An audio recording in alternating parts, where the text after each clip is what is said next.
Live from the JSA Podcast Studio, presenting Data Movers, showcasing the leaders behind the headlines in the telecom and data center infrastructure industry.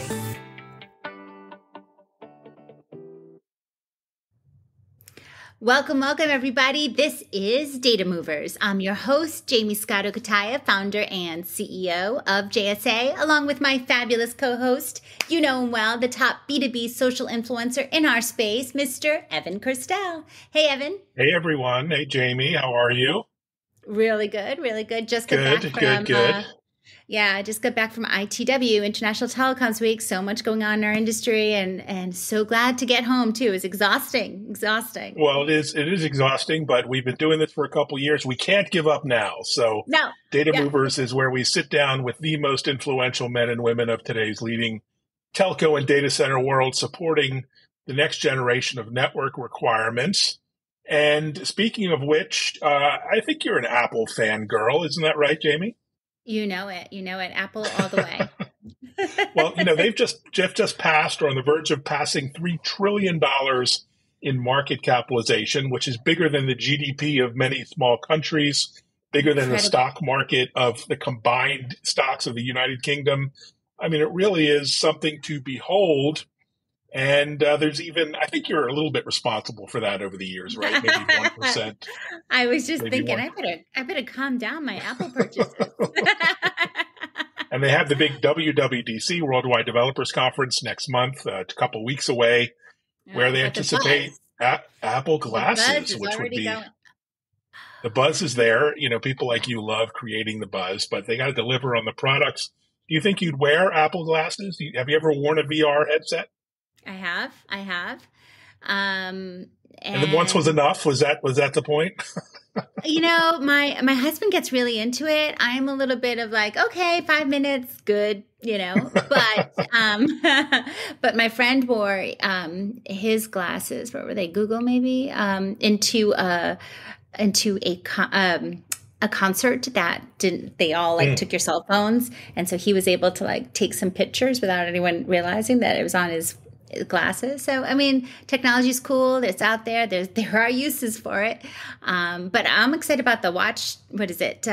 OS 10 and the new MacBook Air that's going to come out. Yeah, I've got my watch here. I'm on my MacBook now. So we're going to have a pretty good time watching along. But to support all of that tech, you need a lot of connectivity, a lot of broadband. So let's get into it. You know it. So back to Data Movers, guys. And actually, I'm really excited to welcome our next guest. She is such an incredible mover shaker in our industry. And I was able to see her last week at ITW, even in passing. It was so quick, but I'm so excited to have her back here to really get the scoop.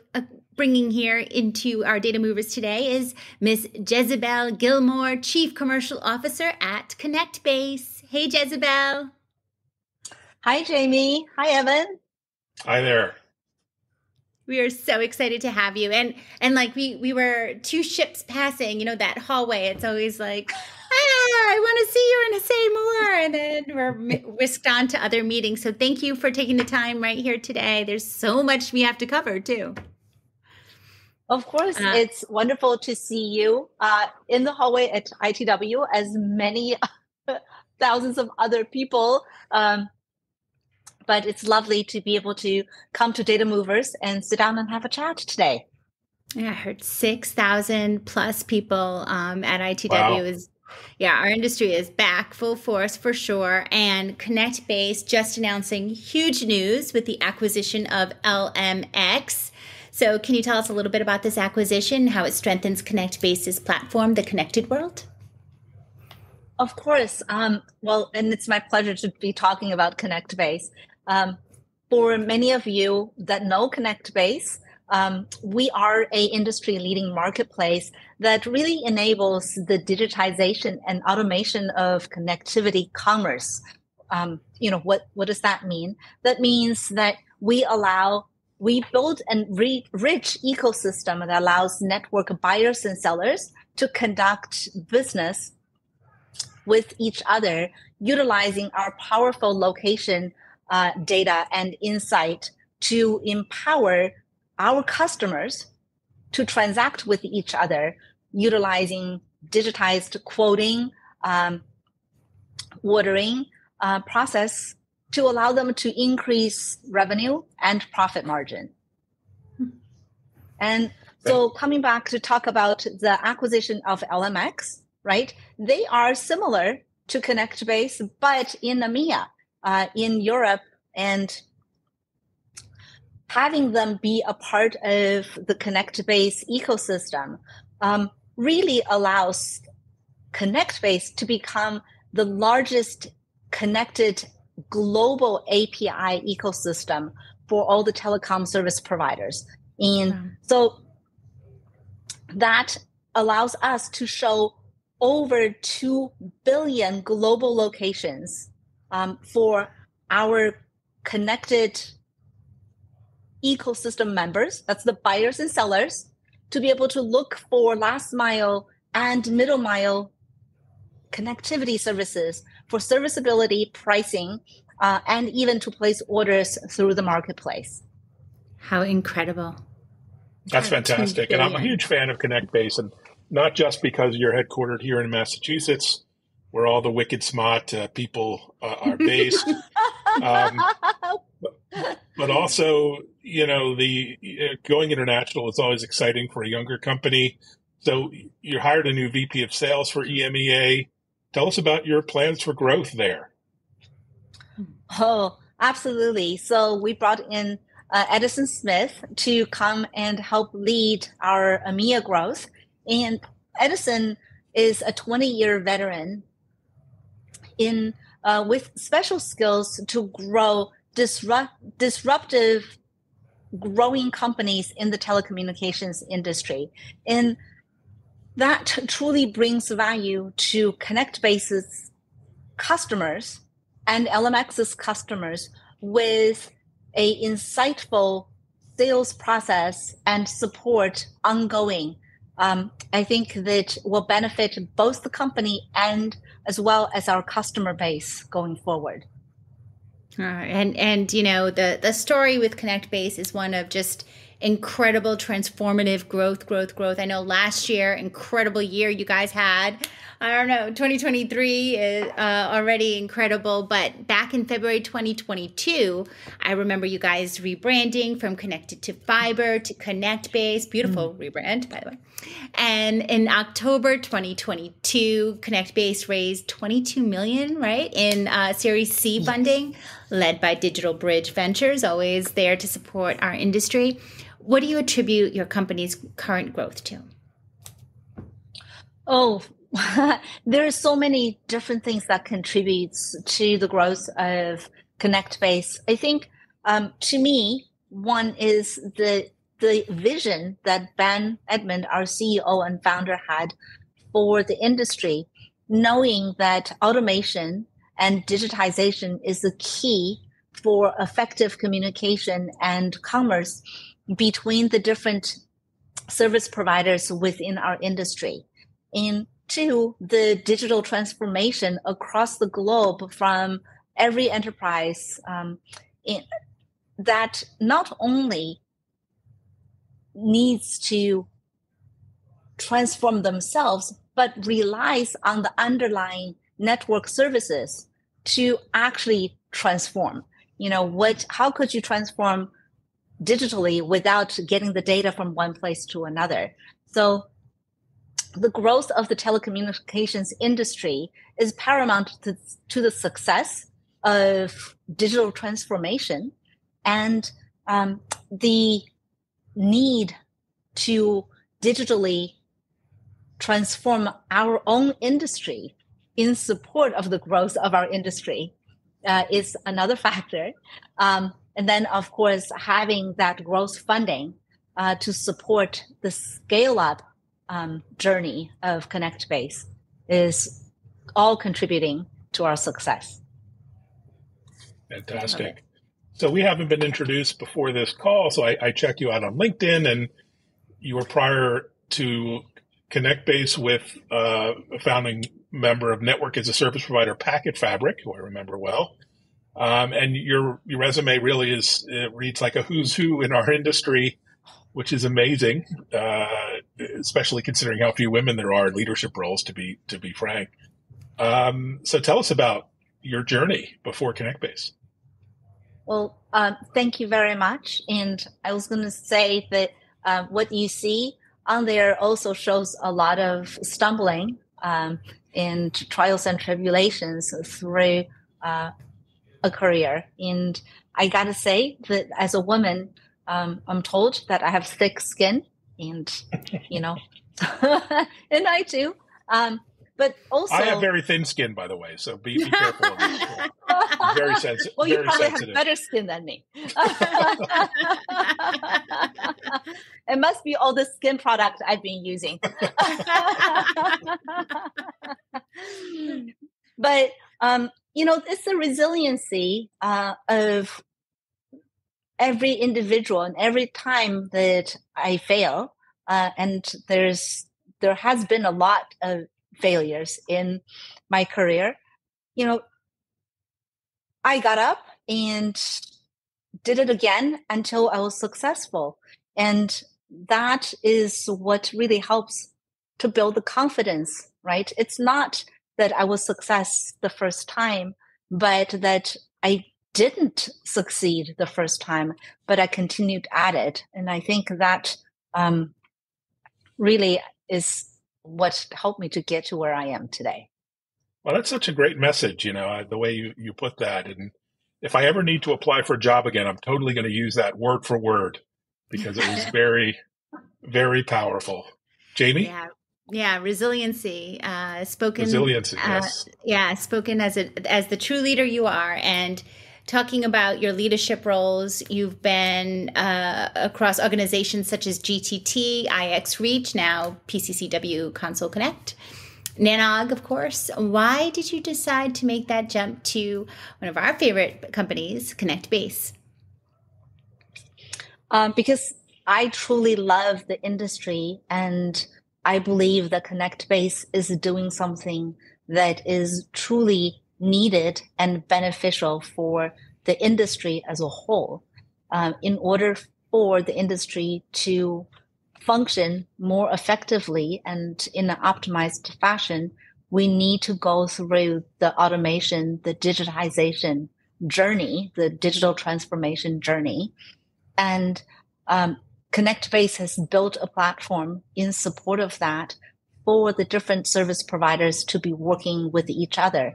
I truly believe that the success of the telecommunications industry relies on the collaboration of and open-mindedness of all the different players.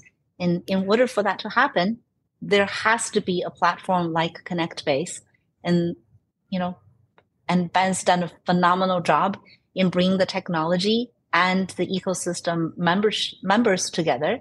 And so I'm here to help him scale that up and bring it to market. And globally. Absolutely, for sure.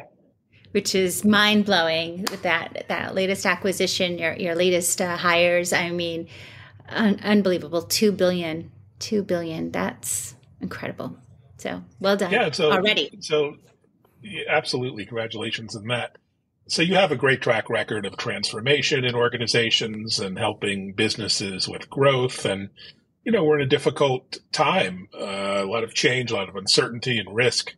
So what do you advise to have to your peers, other senior level leaders, executives, on leading teams to be successful through turbulent times? Great question. That's a great question. And I'm going to say that for every challenge, there's an opportunity. And so in the most challenging times, that means there's the most number of opportunities as well.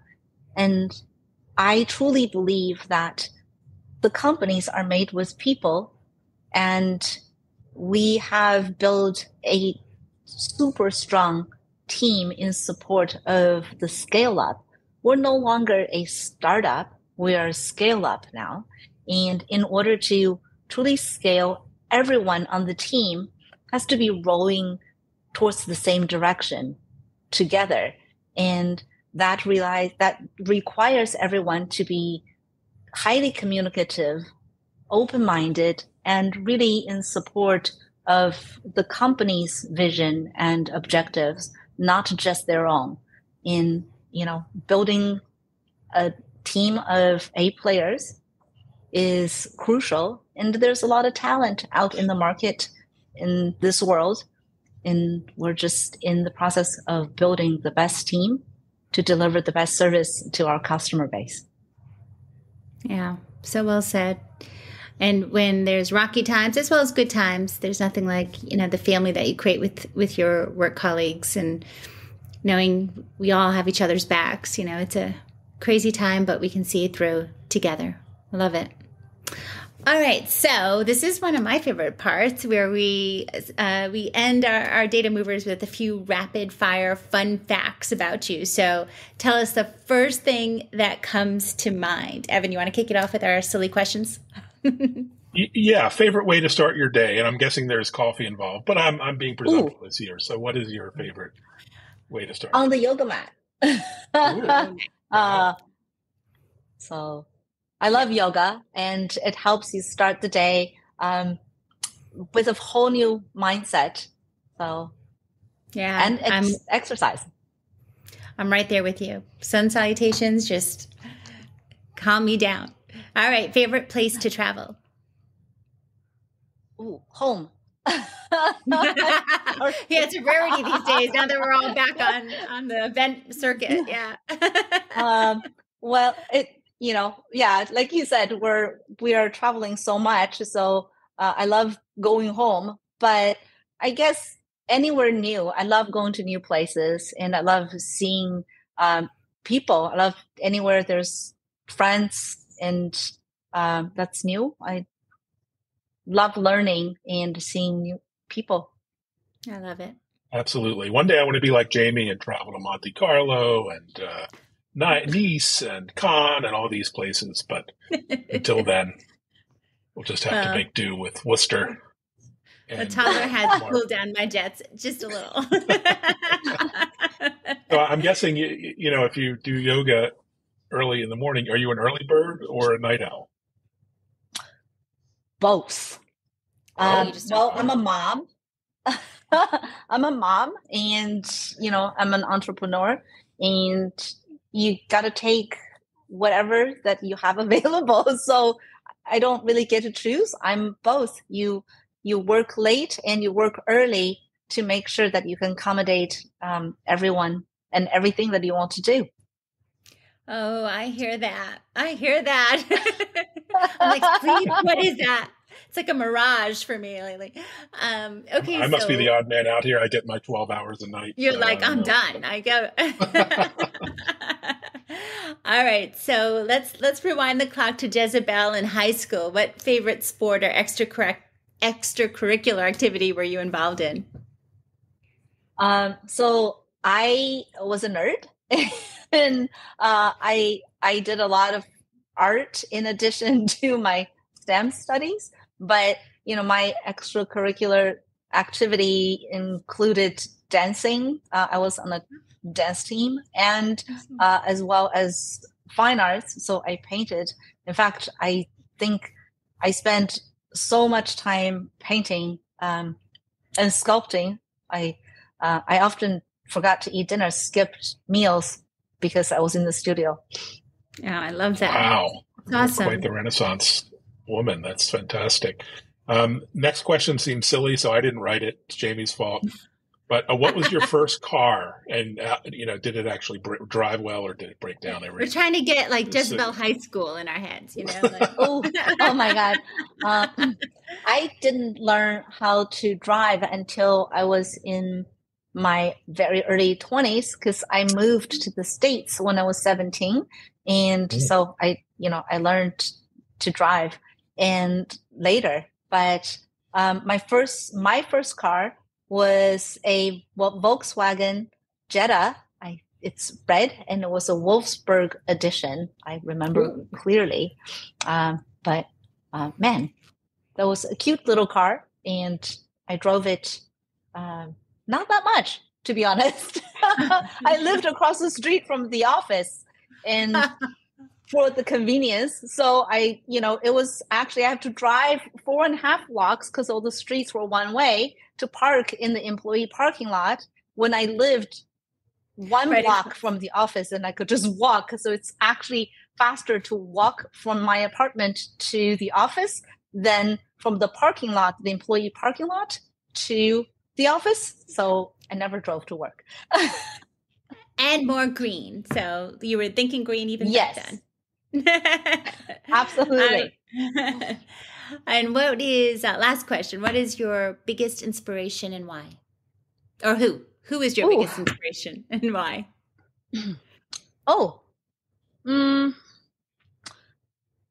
And you can't say Evan This Christel. is a funny one.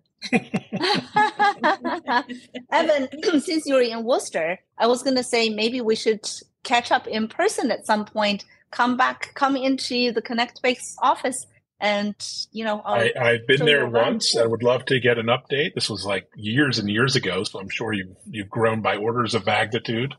But yes, absolutely, that sounds like a blast. And thanks so much for joining us for this short chat. Wait. Jamie, I need to know her biggest inspiration. Yes. So I was going to tell you my biggest inspiration. This is going to be a funny one. Is Lucille Ball. And I love that one. She was awesome.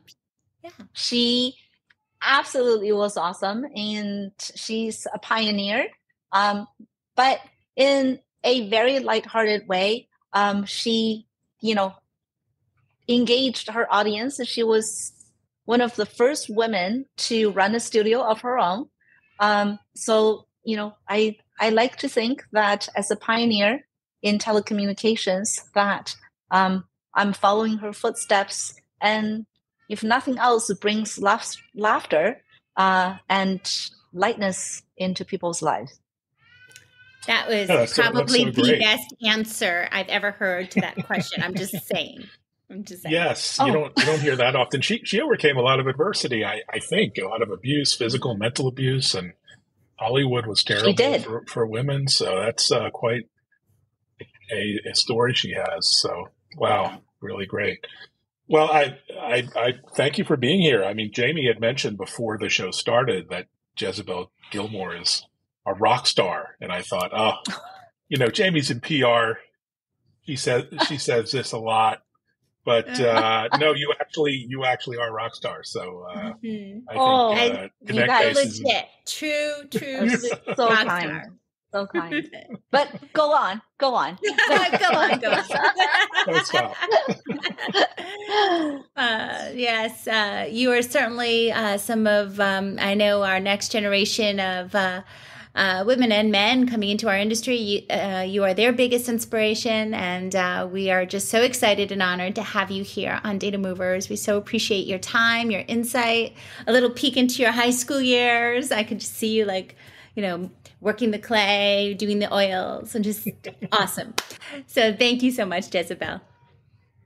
No, thank you, and thank you both for having me. And I just want to say that I am truly honored to be here. And I love having the ability to influence the next generation. And because I was influenced by so many, and I was supported by so many. And I think my love for the telecommunications industry and my love for collaboration stems from the support that I received early on in my career.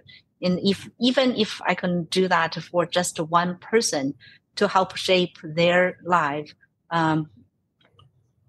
it means that I've done something impactful today. So, and thank you for having me here for that. And as you have, and we so appreciate you. And guys, if you enjoyed today's Data Movers podcast as much as we all have, be sure to check us out at jsa.net/podcast for upcoming Data Movers episodes and also other JSA podcast series. And follow us on Twitter and LinkedIn. Twitter's Jay Scotto, Evan Kirstel, and we'll catch you there. As always, guys, stay safe, happy travels, and happy networking.